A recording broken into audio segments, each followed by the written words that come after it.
Hello दोस्तों, कैसे हैं आप लोग। I hope you all are doing well. I think आवाज़ सही आ रही होगी ना।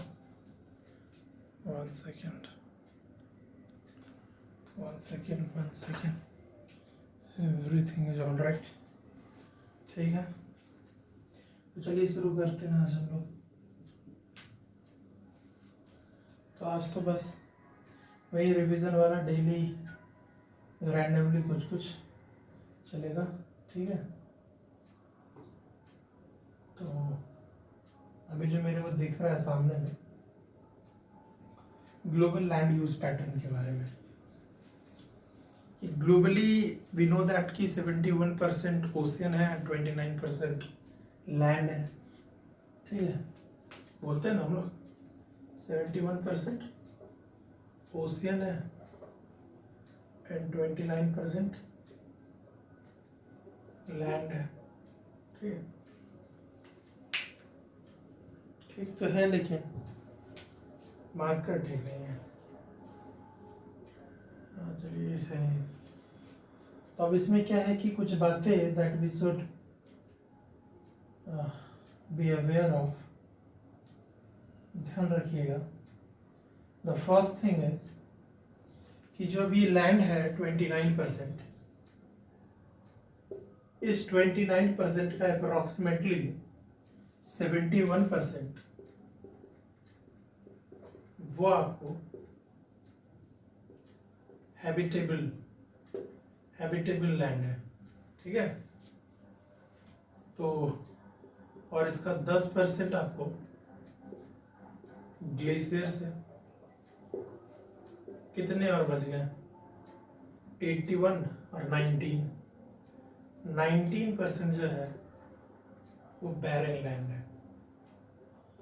ठीक है, तो पूरे अर्थ को आप डिवाइड करोगे तो अब एग्जैक्ट मत याद रखो, 70% ओशियन याद रखो, 30% लैंड। 70% ocean, 30% land. अब इस 30 को 100 मान लो, तो जितना लैंड है हमारे पास उसमें से 70% हैबिटेबल एरिया, हैबिटेबल लैंड है, जिस पर forest, agriculture and all that. और 10% ग्लेशियर्स है, आइस वगैरह ग्लेशियर आर्कटिक रीजन में, अंटार्कटिक रीजन में। और 70 इसको मान लो, 10 इसको मान लो, कितना हो गया? 80। अब 20% मान लो बैरन लैंड है, बंजर जमीन वगैरह। ठीक है, जब इसमें क्या क्या आएंगे बताओ? माउंटेन्स आएंगे, डेजर्ट आएंगे, प्लेट्यूज वगैरह आएंगे, तो वही बैरन लैंड। और क्या, तो देखते हैं और हम लोग आगे इसका क्या। हाँ, एक मिनट।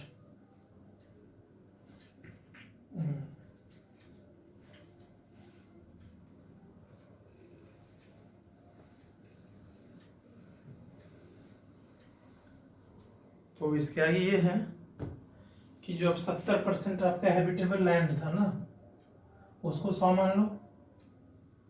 उसका मोर देन 50% या अराउंड 50%, मोर देन 50% जो 70% आपका हैबिटेबल लैंड था, तो हम लोग उसकी बात कर रहे हैं।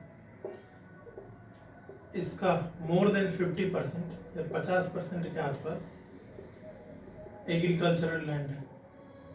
50% के आसपास एग्रीकल्चरल लैंड है। कुछ 37% के आसपास फॉरेस्ट कवर वगैरह है। कितना बच गया? 87। बाकी जो 13% बच गए आपको, 13% में आपको कुछ कुछ वही सब है यार, क्या कहते हो यार, अर्बन सिटीज वगैरह 1% में है। फिर उसका श्रब्स है, हर्ब्स है। ठीक है, वो सब बकवास है, उतना यूजफुल नहीं है। अपने को जो यूजफुल है वो देख रहे हैं। मतलब कि जितना हैबिटेबल है लैंड, उसका अराउंड 50% एग्रीकल्चरल लैंड है। ठीक है, अगर आपसे ये बोला जाए of the total habitable land, forest cover is more than agricultural land, तो गलत होगा ना। ज्यादा कौन सा लैंड, एग्रीकल्चरल की फॉरेस्ट लैंड? तो एग्रीकल्चरल लैंड है, तो ध्यान रखना।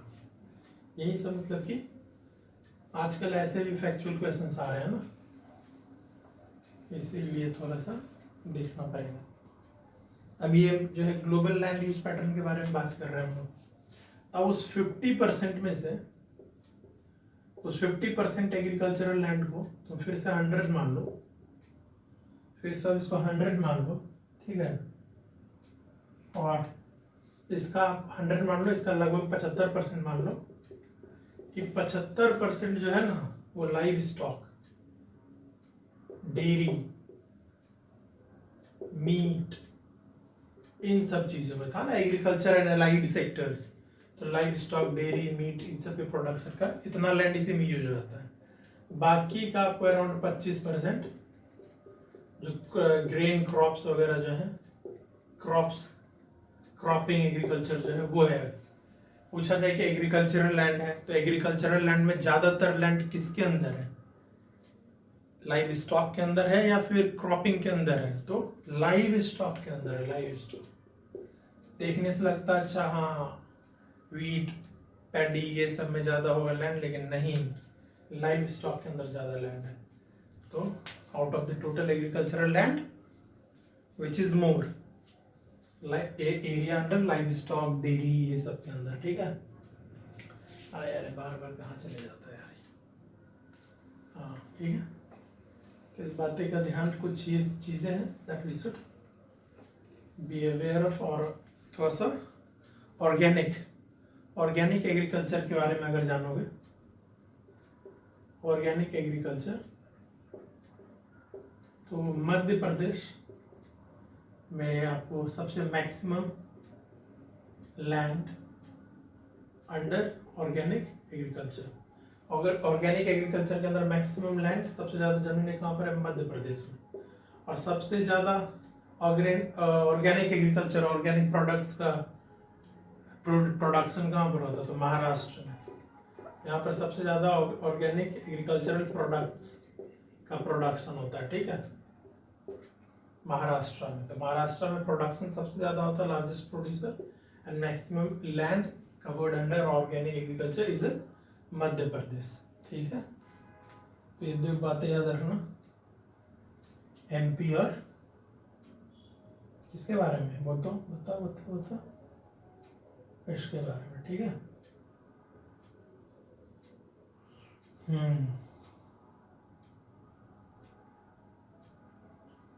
और हम लोग देख लेते हैं, एक माहिर है, एक अगला स्कीम है हम लोगों का, ठीक है, ये ध्यान रखना। एक माहिर स्कीम है, माहिर स्कीम है, माहिर का फुल फॉर्म है mission on advanced and high impact research. Mission on advanced and high impact research. Simple है कि एक मिशन है रिसर्च करने के लिए, कुछ फील्ड है उस पर रिसर्च करना है, तो हमें बताना है भाई साहब कौन कौन से फील्ड है under which this scheme is implemented, किस फील्ड में अपन को रिसर्च करना है। आपको रिसर्च याद रखना, मिशन ऑन रिसर्च। तो कौन कौन से फील्ड में, तो कुछ 8 फील्ड्स हैं, इनके अंदर उनको रिसर्च करना है साइंटिस्ट वगैरह को, ठीक है। तो कौन कौन से फील्ड है, तो चलिए देखते हैं, ये एकदम याद रखिएगा, ठीक है, कौन कौन से फील्ड है। जैसे कि ग्रीन, एक बार बस देख लोगे तो याद हो जाएगा, एकदम याद नहीं रखना, बस देख लो बस। Green hydrogen for mobility, green hydrogen for mobility, समझ रहे हो, मोबिलिटी व्हीकल्स वगैरह के लिए। हाई एफिशिएंसी फ्यूल सेल, ये क्या होता है आपको, हाई एफिशिएंसी फ्यूल सेल, ये हो गया ना ग्रीन हाइड्रोजन। और याद रखना modifying electric cookers, modifying electric cookers, बस देखते जाओ, नाम देख लो, एक बार नाम सुन लोगे एग्जाम में आएगा तो आप फिर कर ले जाओगे, ठीक है। Green hydrogen for mobility, modifying electric cookers, ये सब चीजों को मॉडिफाई करने के लिए। थर्ड वन बहुत इंपॉर्टेंट है, ऑल्टरनेटिव्स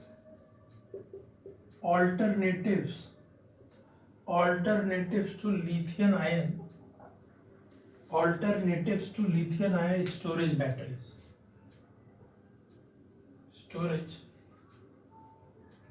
बैटरीज, ठीक है, लिथियम आयन स्टोरेज बैटरीज का ऑल्टरनेटिव्स फाइंड आउट करना है, ठीक है। ये नहीं कि लिथियम आयन स्टोरेज बैटरीज पर रिसर्च करना, लिथियम आयन स्टोरेज बैटरीज के ऑल्टरनेटिव्स पर, इसके जगह पर और क्या क्या हम ला सकते हैं, sodium ion storage batteries and all that, उस पर रिसर्च करना।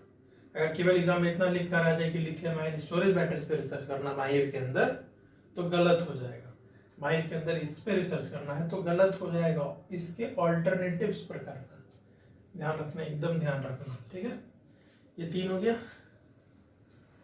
और हम लोग देखते हैं, ठीक है, चौथा देखते हैं।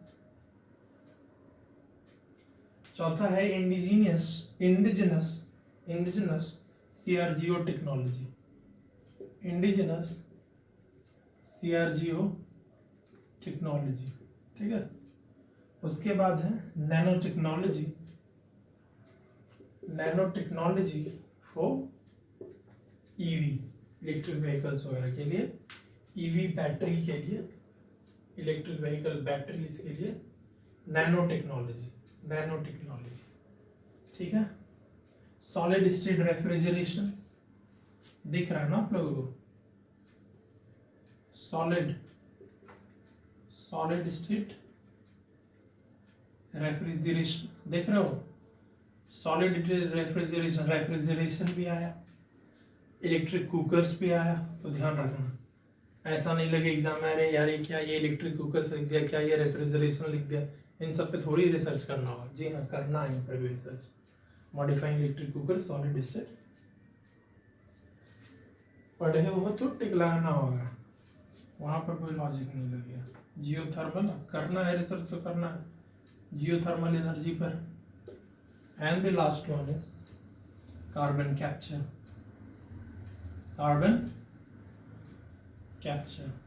क्वेश्चन है कि which of the following areas have been covered under Mahir upon which research has to be done, करना है तो कोई भी 5-6 जैसे है, 3-4 दे दिया जाएगा, ये कोई कुछ और लिख दिया जाएगा, आपको एलिमिनेट कर देना होगा। ये सब कुछ मिल जाए तो ये हमारे आंसर में होना चाहिए, इसके अलावा कुछ मिले उसको एलिमिनेट कर देना, ठीक है। माहिर स्कीम के अंदर ये है, इस बात का ध्यान रखिए, एकदम ध्यान रखिए। बस इससे ज़्यादा डेप्थ में इस स्कीम में नहीं जाना हम लोगों को, मोर देन सफिशिएंट है। और हम लोग क्या देख लें, अच्छा कैप्चा वगैरह पता ना आपको, कैप्चा जो होता है वो क्या है कि ह्यूमन एंड बॉट में डिफरेंशिएशन क्रिएट करने के लिए, कि ह्यूमन बीइंग्स है कि बॉट है, ठीक है, कि रोबोट वगैरह है, तो उसके बीच डिफरेंशिएशन क्रिएट करने के लिए। फिर आप लोग देखते हुए रीकैप्चा, एक आप लोग देखते हुए रीकैप्चा कहाँ देखते हो बताओ तो, कहाँ देखते हो रीकैप्चा? गूगल क्रोम पे सर्च वगैरह करते देखते हो ना, रीकैप्चा आता है। तो अगर रीकैप्चा किसने डेवलप किया, तो गूगल ने डेवलप किया, गूगल क्रोम पर ही देखते हैं हम लोग, माइक्रोसॉफ्ट ने नहीं किया है भाई। एग्जाम में माइक्रोसॉफ्ट लिखा है तो आप खुद देखे हो क्रोम पर, तो गूगल ने किया है, ठीक है। नाम वगैरह चेंज कर देता है कि ये किया है वो किया है, तो ये ध्यान रखो। हाँ, इसमें क्या होगा, क्या एक्स्ट्रा है, जो आपका कर्सर जो मूव करता है ना, कर्सर, माउस का कर्सर जो मूव करता है, उस चीज को भी ये ओवरसी करता है, देखता है कि अच्छा, उस चीज का भी मॉनिटरिंग करता है, तो उससे भी पता कर जाता था कि ह्यूमन का मूवमेंट है, ह्यूमन के द्वारा ये मूव किया गया है, ठीक है। रिकैप्चा यही है, ह्यूमन का मूव और बॉट का मूव में क्या अंतर है, ठीक है। ये तो बेसिक था, पता ही होगा आप लोगों को, फिर भी बताना अपना काम है। और देखिए एक चीज याद रखिएगा, बहुत ही अच्छा क्वेश्चन है ये बताओ कि जो सरप्लस है, surplus transfer from RBI, RBI surplus transfer जो करती है वो क्या है? कैपिटल रिसीट है, रेवेन्यू रिसीट है। रेवेन्यू रिसीट में तो कौन सा है? टैक्स रेवेन्यू रिसीट है कि नॉन टैक्स रेवेन्यू रिसीट? क्या है ये? तो अब देखो कि सरप्लस ट्रांसफर, आरबीआई कब सरप्लस ट्रांसफर करेगी? हो सकता है उसको ज्यादा प्रॉफिट हो, ज्यादा बेनिफिट हो। तो इसको आप देख सकते हो ना कि जैसे आप कभी किसी कंपनी का स्टॉक खरीदते हो तो आपको डिविडेंड मिलता है। क्यों? क्योंकि उसको एक्स्ट्रा प्रॉफिट हुआ तो वो आपको एज अ डिविडेंड पे किया। तो इसको हम लोग देख सकते हैं as a dividend, as a dividend of PSUs. PSUs से, पब्लिक सेक्टर अंडरटेकिंग से, सरकार का, उससे जैसे सरकार को डिविडेंड मिलता है तो वही हो गया। आरबीआई को पीएसयूज के साथ समझो, और उससे जो सरप्लस ट्रांसफर जो आ रहा है यूनियन गवर्नमेंट के पास उसको डिविडेंड समझो। तो इसको हम लोग कहाँ रखते हैं बताओ तो? इसको हम लोग कहाँ रखते हैं? इसको हम लोग रखते हैं नॉन टैक्स रेवेन्यू रिसीट रखते हैं ना, नॉन टैक्स रेवेन्यू रिसीट में रखते हैं। तो सरप्लस ट्रांसफर फ्रॉम आरबीआई ये भी क्या होगा? नॉन टैक्स रेवेन्यू रिसीट का पार्ट। ऑब्वियसली टैक्स रेवेन्यू का तो नहीं पार्ट है, 3-4 कुछ ऑप्शन लिखा रहेगा। तो सरप्लस डिविडेंड से समझना उसको, डिविडेंड पता हम लोगों को, नॉन टैक्स रेवेन्यू। आप ये भी तो नहीं, ये मत बोलना कि यार डिविडेंड जो है ये नहीं पता था। तो डिविडेंड सोचो ना यार, टैक्स नहीं लग रहा है, रेवेन्यू ही है, अपने के ऊपर कोई लाइबिलिटी क्रिएट कर नहीं रहा है वो, तो रेवेन्यू रिसीट है। टैक्स नहीं है तो नॉन टैक्स ही है, ठीक है। तो इस हिसाब से इसको सोचना है। एग्जाम में दिए 2-4 ऑप्शन बताओ इसमें से कौन से नॉन टैक्स रेवेन्यू रिसीट के पार्ट है। उसमें अगर सरप्लस ट्रांसफर फ्रॉम आरबीआई हो तो उसको भी काउंट करना, ठीक है। इकोनॉमिक्स का ये मतलब कि अप्लाइड फंडामेंटल क्वेश्चन है, ध्यान रखना दोस्तों।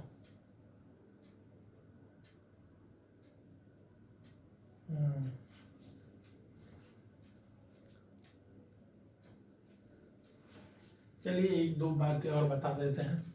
एक तो हाँ, जो भी अपना ऑर्गेनिक फार्मिंग का बता रहे थे ना, उसमें सबसे मेजर चंक पता है किसका? Single largest category, largest single category fibre crops का। हाँ ये भी ध्यान रख लेना। और लेट मी सी, आज कुछ ज़्यादा तो नहीं हो पाया यार। हाँ एक बात मैं बताना चाहूँगा कि कुछ चीज़ें मैं अपने टेलीग्राम ग्रुप पर भी भेज रहा हूँ। You can join the Telegram group, वहाँ पर भी आप देख सकते हो।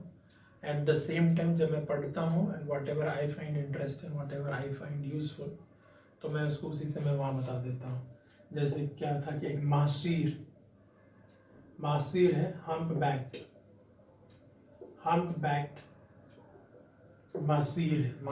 मासीर का नाम सुने होंगे।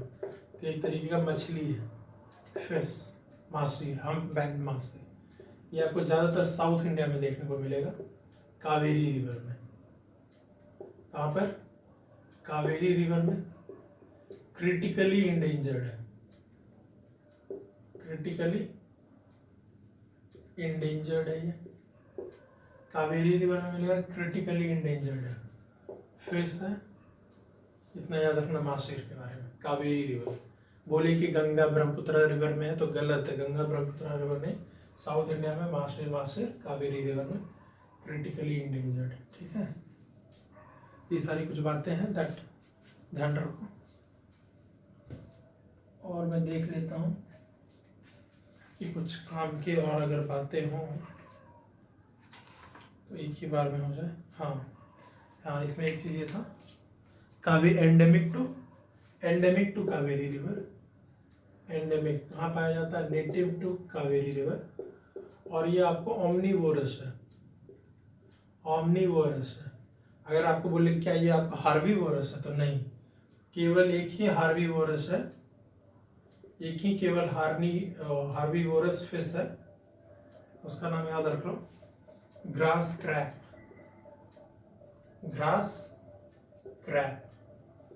यही केवल एक ऐसा फिश है जो कि हार्बीवोरस है, शाकाहारी मछली, ग्रास क्रैप। अगर इसके बारे में बोले तो नहीं है, ये ओमनीवोरस है, ठीक है। Status, you know that, critically endangered. अच्छा, एक the last one, Pareto efficiency. ठीक है, एक हम लोग लास्ट देख लेते हैं आज का, पैरेटो एफिशिएंसी। तो क्या है ये पैरेटो एफिशिएंसी?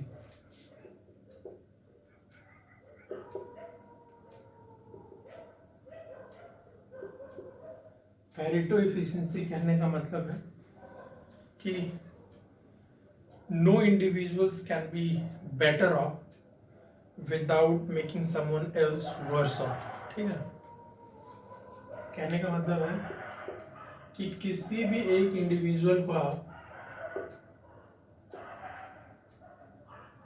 बेटर ऑफ, उसको अच्छा नहीं बना सकते हो without making someone else worse off. ठीक है, मतलब अगर किसी का भला होना है, अगर एक तरफ सिंपल से समझो ना कि अगर अमीर होगा तो डेफिनेटली गरीब भी होगा, कोई तेज होगा तो दूसरा कमजोर होगा। यही पैरेटो एफिशिएंसी है, मतलब कि कॉन्ट्रास्ट। ठीक है, एक कोई हाई है लेवल तो एक दूसरे का लेवल लो होगा, अगर किसी का लेवल हाई करना तो दूसरे का लेवल लो करना होगा। यही है पैरेटो एफिशिएंसी।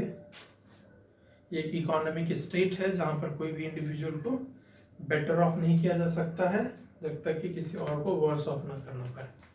ठीक है, no individual can be made better off, can become better off without making someone else. ये समझ रहे हो ना, this is an economic state where this happens. तो पैरेटो एफिशिएंसी ध्यान रखना, माइक्रो इकोनॉमिक्स का कॉन्सेप्ट है ये। ठीक है, मतलब अमीर है तो गरीब है।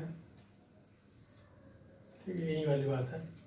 ऐसा नहीं हो सकता कि सब अमीर ही हो सब गरीब ही हो, ऐसा नहीं होगा, अमीर गरीब दोनों होगा। ये कहने का मतलब था। ठीक है, तो गाइस आज का थोड़ा आई डोंट फील एनर्जेटिक, तो रहने देते हैं आज। ठीक है, इतना ही। सो थैंक यू और जय हिंद, जय भारत।